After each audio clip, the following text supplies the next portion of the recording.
আমি মহিলা উদ্যমিতাৰ 10,000 টকাকৈ বিতৰণ কৰিম। বাকি সমষ্টিবিলাকতো আমি এনেকুৱা একোটা অনুষ্ঠান আয়োজন কৰিম।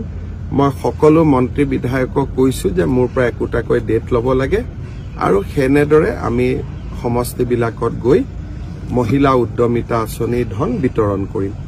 মহিলা উদ্যমিতা আঁচনিত প্ৰথম বছৰ আমি 10,000 টকা দিম, অৰ্থাৎ 2025-26, 26-27 চনত আমি আৰু 25,000 টকা দিম।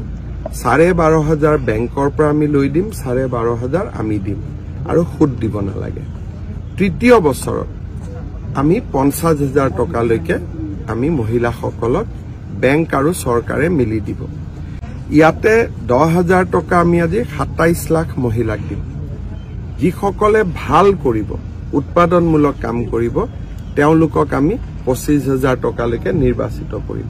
25,000 টকাটো যোনে ভাল কাম কৰিব তেওঁলোকক আমি 50,000 টকালৈ নিৰ্বাচিত কৰিম।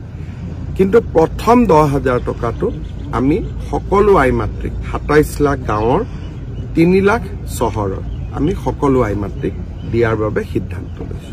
এতিয়া বাকি 125টা সমষ্টিত আমি বিধায়কসকলৰ লগত কথা পাতি আলোচনা কৰি এটা এটাকৈ আমি সভা কৰি আপোনালোকক দি যাম আৰু যোৱা 1 এপ্ৰিল তাৰিখে এই আঁচনিটোৰ শুভ উদ্বোধন কৰিবলৈ পাই আমি গৌৰৱ অনুভৱ কৰিছো।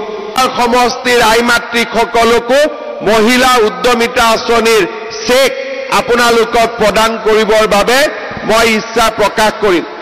পদ্ম হাজৰিকা ডাঙৰীয়াই মোক যিটো দিনেই দিয়ে সেই দিনটোতে আহি আপোনালোককো মই এই চেকসমূহ বিতৰণৰ মোৰ প্ৰতিশ্ৰুতি মই পুনৰ এবাৰ দোহাৰিছো।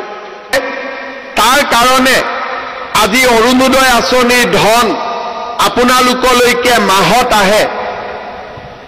সৰুকৈ আমি আৰম্ভ কৰিছিলো 18 লাখ মহিলাৰে।